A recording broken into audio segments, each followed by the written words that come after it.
Persib akan buka bersama dengan MPM Rahasia. Ibu-ibu di sini ya, di belakang ada Pak.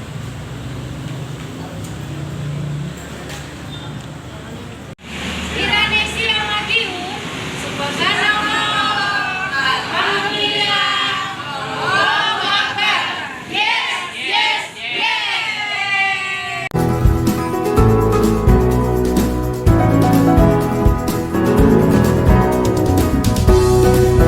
Bapak Ibu hadirin sama-sama dirahmati Allah Subhanahu wa taala.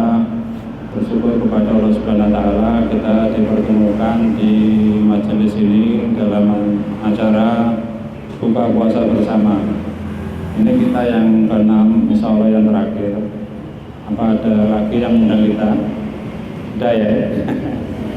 Sebentar lagi kita zakat fitrah, monggo. Keputusan Basnas MUI berapa Pak Fariso? 3 kilo beras nominal 50.000 ya, 45.000 satu jiwa, 50.000 dilonggari. Itu keputusan Basnas Kota Madiun. Terus ini sudah yang ke-6 yang insya Allah yang terakhir di lingkungan kita. Dan ini alhamdulillah cerah karena kita khawatir tiap sore itu hujan ya. Tapi alhamdulillah hujan kemarin di tempatnya Bu Tutut barokah. Yang hadir rata-rata 22 orang. Sudah saya absen. Kita rata-rata yang hadir 22 orang. Kecuali di pondok pesantren Darut Toba itu ada 50 ya. Karena campur dengan anak pondok, campur dengan orang tempatan.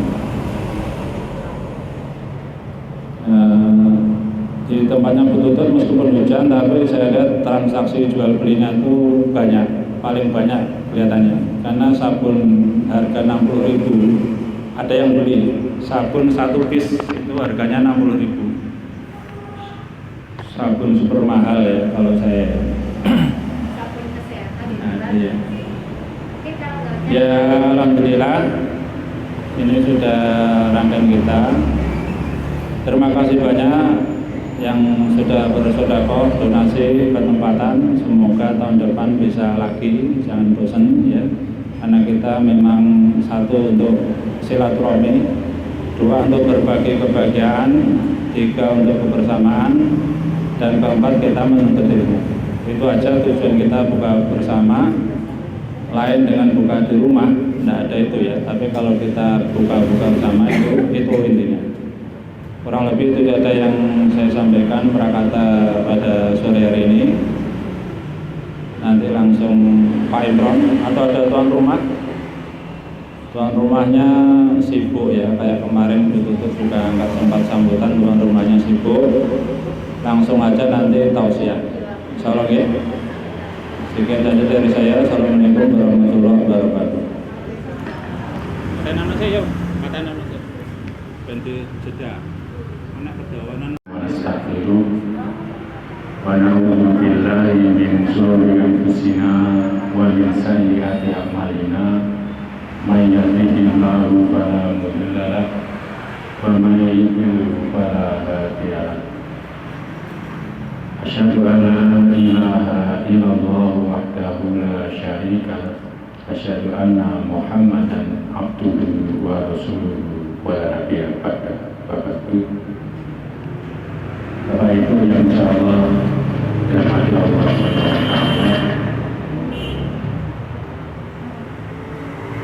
mari kita bersama-sama selalu bersyukur kepada Allah SWT hingga hari ini Allah SWT masih memberi kesempatan kepada kita untuk menambah amal kebajikan. Maka usia yang sampai hari ini masih kita rasakan, mari kita untuk mengisi waktu ini dengan semua kebaikan. Jangan sampai waktu yang telah Allah berikan ini sia-sia ya. Maka kita mengharap kepada Allah supaya dimudahkan untuk selalu berbuat baik. Yang kedua, salawat dan salam semoga kita berikan kepada Nabi kita yaitu Rasulullah Muhammad Sallallahu Alaihi Wasallam, juga pada keluarga beliau, sahabat-sahabat beliau, serta kaum muslimin hingga yaumil akhir nanti. Bapak Ibu yang insyaallah dirahmati Allah SWT, salah satu hikmah Ramadan menikah untuk melatih ikhlas. Ikhlas menikah menapa Bapak Ibu? Yang paling mudah apa ikhlas itu?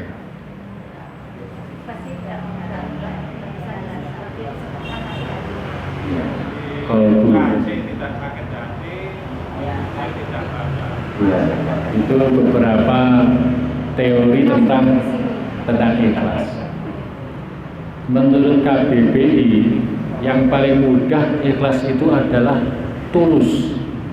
Ya, tulus, bersih, ya, hati itu bersih. Maka mudah ketika kita hendak mengkoreksi diri kita, ya, karena posisi ikhlas menika amalan hati, ya, Pak Ibu, ya. Ikhlas itu adalah amalan hati. Dia tidak bisa dibohongi oleh dohir. Meskipun wajahnya nampak baik, kalau kolbunya itu non sewu, tidak baik-baik saja, apakah itu ikhlas? Tidak. Maka ikhlas itu yang tahu pribadi itu dan Allah SWT saja. Ya, non sewu ini kemeresek nih. Baterainya kayaknya, bukan? Saya ulangi ya. Karena ikhlas itu adalah amal hati, maka yang tahu itu hanya pribadi itu dan Allah Subhanahu wa Ta'ala saja. Terus kita tidak mungkin bisa memvonis orang apakah dia ikhlas atau tidak ikhlas. Yang tahu hanya pribadi itu dan Allah Subhanahu wa Ta'ala. Nah, otomatis bagaimana cara kita mengendalikan supaya kita terbiasa untuk ikhlas? Karena ini amalan hati, berarti betul-betul yang mengkondisikan adalah diri kita sendiri. Ya, tidak mungkin bisa orang lain yang mengendalikan. Justru orang lain itu yang nanti akan menjadi ujian. Ya, karena setiap pribadi itu akan menjadi ujian bagi pribadi yang lain. Ini pasti ya Pak Ibu ya. Ujian untuk anak, dan anak juga akan menjadi ujian untuk orang tua. Karena itu akan melatih kita bagaimana seseorang itu atau hati kita ini kita melatih untuk ikhlas, untuk tulus. Bagaimana sikap ideal seorang bapak, ibu atau orang tua ketika menasihati anaknya dan ternyata anaknya belum mau mendengarkan. Anak saya pribadi ibu bapak. Anak saya pribadi jengkel, gondok, betul ya. Nah, apakah itu namanya bukan ujian Bapak Ibu? Itu ujian. Tetapi sebenarnya di balik ujian itu coba kita ganti kalimatnya. Jadi kita mengganti kalimat ujian, kita ganti dengan kita sedang mendidik dan melatih diri kita. Ya. Terus kita mengganti makna dari kalimat itu supaya muncul sebuah solusi untuk diri kita. Ketika anak sedang ada reaksi, ya, maka yang kita ganti adalah kita sedang melatih diri kita untuk apa Bapak Ibu? Untuk sabar dan ikhlas. Nah, caranya adalah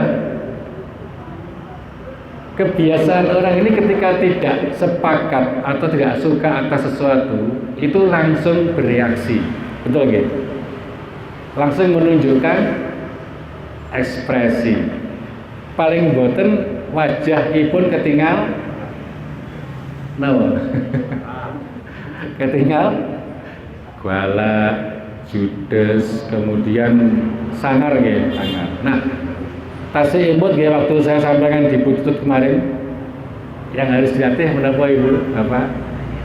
Melatih smiling face ya. Smiling face menika napa Ibu? Tasih imut wajah yang berseri-seri.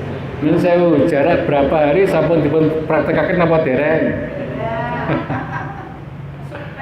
Kesupen. Nggih dimute-mute Bu. Imut-imut nggih. Karena pangapunten, ketika kita wajah itu berseri-seri maka insya Allah suasana rumah itu juga akan menjadi baik, lebih baik. Coba salah satu rumah ada yang wajahnya mentutut, mencureng, itu berdampak buatan di suasana. Iya, pasti berdampak. Yang kedua kemarin, Ibu, Bapak masih ingat kemarin setelah smiling face ada apa?